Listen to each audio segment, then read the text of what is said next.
नमस्कार साथियों, स्वागत है आपका अपने यूट्यूब चैनल एजुकेशनल मंत्रा में।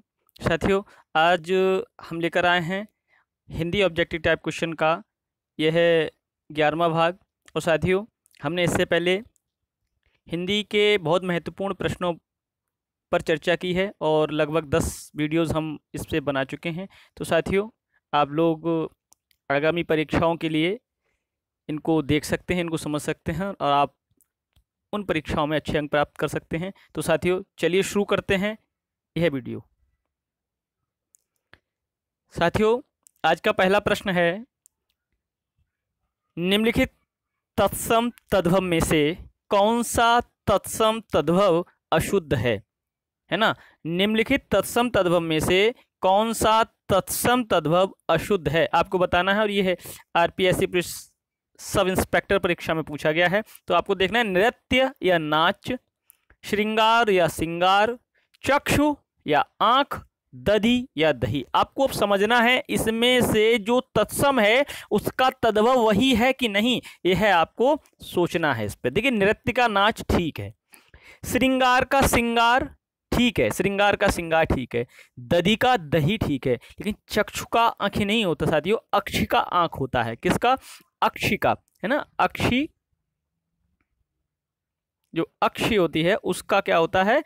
आंख होता है। ठीक है साथियों, अगला हमारा प्रश्न है दूसरा, आवर्त शब्द का सही अर्थ क्या है? आवर्त शब्द का सही अर्थ क्या है? ये उत्तराखंड अध्यापक पात्रता परीक्षा में पूछा गया है। तो आवर्त का गोल नहीं है, ढक्कन भी नहीं है, चांदनी भी नहीं है, तो क्या है साथियों? इसमें आवर्त का जो शब्द सही अर्थ है वह है हमारा भंवर। क्या है? भंवर। अगला साथियों हमारा प्रश्न है, रंगमंच के पर्दे के पीछे का स्थान क्या कहा जाता है?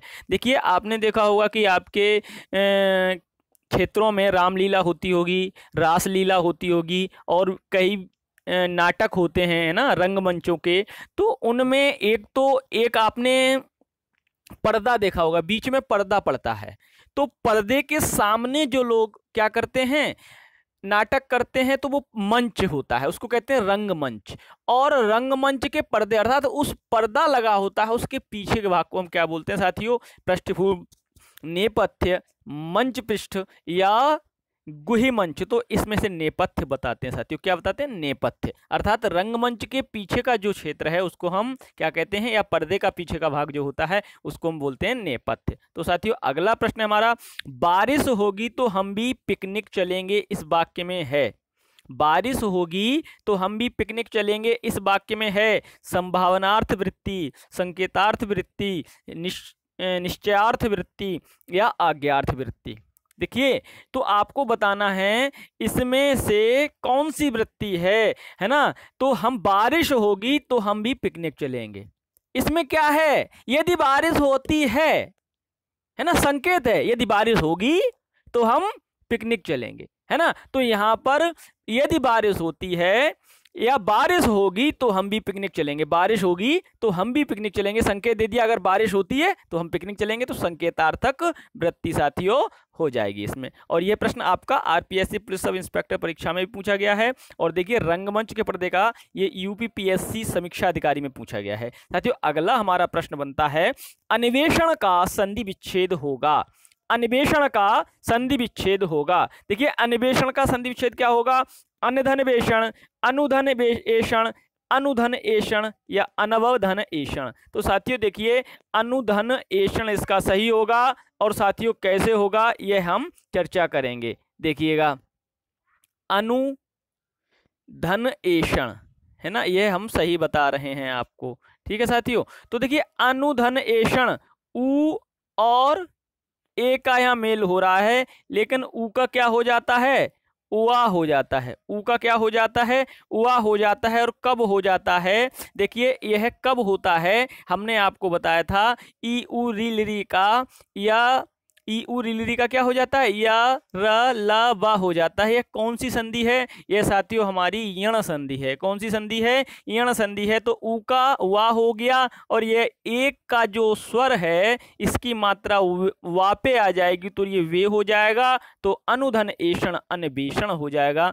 इसको आप अच्छे से समझ पाए होंगे साथियों। अगले प्रश्न पर हम चर्चा कर लेते हैं। अगला हमारा प्रश्न है, अक्षर अथवा अक्षरों से निर्मित सार्थक एवं स्वतंत्र ध्वनि अथवा ध्वनि समूह को कहते हैं। क्या, अक्षर अथवा अक्षरों से निर्मित सार्थक एवं स्वतंत्र ध्वनि, है ना, वर्णमाला, लिपि, शब्द या वाक्य। अक्षर अथवा अक्षरों से निर्मित, है ना, सार्थक एवं स्वतंत्र ध्वनि को क्या कहते हैं, वर्णमाला कहते हैं, लिपि कहते हैं, शब्द कहते हैं या वाक्य कहते हैं। तो आप साथियों समझिए, अक्षरों से मिलकर जो बनता है उसे हम शब्द कहते हैं, और शब्दों से जो मिलकर बनता है उसे हम वाक्य कहते हैं। तो कौन सा हो जाएगा इसमें साथियों, हमारा शब्द हो जाएगा, है ना। अगला हमारा प्रश्न है, स्त्री का पर्यायवाची शब्द नहीं है। स्त्री का पर्यायवाची शब्द नहीं है। उमा, अबला, कांता या रमणी। तो साथियों देखिए, ये नीचे के जो तीनों है ना, अबला, कांता, रमणी, ये आपके स्त्री, है ना, स्त्री के पर्यायवाची हैं, लेकिन उमा नहीं है, है ना। उमा किसका है, उमा हमारा देवी है, लक्ष्मी का है। पर्यायवाची किसका है, लक्ष्मी का। अगला है हमारा प्रश्न, सर्कुलर का हिंदी शब्द होगा। सर्कुलर का हिंदी शब्द होगा कार्यालय आदेश, परिपत्र, कार्यसूची या अनुस्मारक। तो साथियों देखिए, इसमें सर्कुलर का होगा परिपत्र। क्या होगा, परिपत्र। तो फिर कार्यालय आदेश का क्या होगा, अंग्रेजी ऑफिस ऑर्डर। कार्यसूची का क्या होगा, कार्यसूची का हमारा हो जाएगा साथियों एजेंडा, है ना। और अनुस्मारक का क्या हो जाएगा साथियों, रिमाइंडर। क्या हो जाएगा, रिमाइंडर। ठीक है साथियों। तो सर्कुलर का क्या हो जाएगा हिंदी शब्द, परिपत्र। क्या, परिपत्र। तो साथियों अगला हमारा प्रश्न है, मुझसे उठा नहीं गया वाक्य में कौन सा वाच्य है। मुझसे उठा नहीं गया कर्तृवाच्य है, कर्मवाच्य है, भाववाच्य है, या इनमें से कोई नहीं है। तो साथियों आपको याद रखना है, यह हमारा भाववाच्य है। क्या है, भाववाच्य है। तो साथियों भाववाच्य क्या होता है, भाववाच्य जिसमें भाव और क्रिया की प्रधानता होती है, अर्थात क्रिया का जो लिंग वचन है वो भाव के अनुसार बदले, वहां क्या होता है, वहां पर भाववाच्य होता है। और यहाँ पर अकर्मक क्रिया रहती है, अकर्मक क्रिया ही यूज में आती है, प्रयोग में आती है। तो यहाँ पर देखिए, मुझसे उठा नहीं गया, यह कौन सा वाक्य हो गया, भाववाच्य। मुझसे खाया नहीं गया, उससे ऐसा किया नहीं गया, है ना। तो ये सब, या उससे ऐसा किया गया, है ना, जरूरी नहीं आना है ना, या मेरे द्वारा ऐसा किया गया। तो ये सब साथियों किस में आते हैं, ये सब साथियों हमारे भाववाच्य में आते हैं।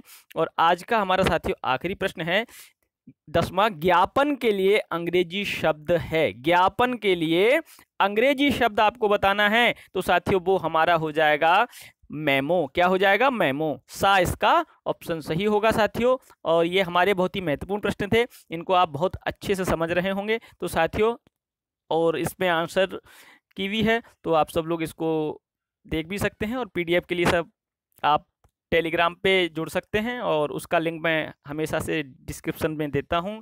तो साथियों अगर आप लोगों को वीडियो पसंद आई हो तो वीडियो को लाइक करें, अपने साथियों तक शेयर करें, चैनल को सब्सक्राइब करें। तो साथियों फिर मिलते हैं अगले वीडियो के साथ, तब तक के लिए धन्यवाद, नमस्कार।